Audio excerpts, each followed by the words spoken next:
Let's talk about starting a business in Portugal as a foreigner. My name's Caitlin. I'm an American immigrant living in Portugal, and I do not work locally, and nor do I have a business here. But unfortunately, I have heard a lot of stories about foreigners coming here thinking that they're going to start a business and ending up being quite disappointed.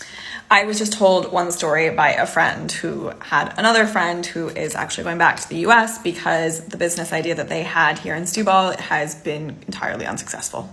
Now, it should go without saying that if you're going to open a business, you should understand the market for it and where you're opening it, and you should have a business plan, yada, yada, yada. There's lots of steps there. You don't just go, ta-da, business.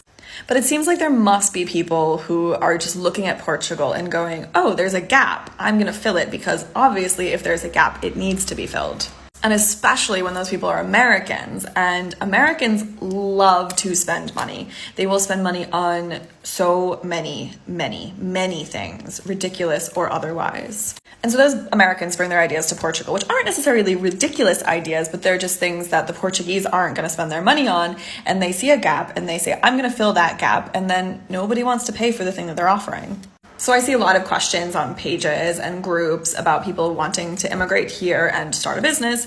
And I would just say, do the thing that you always should do and make sure that you fully understand the market, because the Portuguese market is not the same as the American or for any other country in the world for that matter.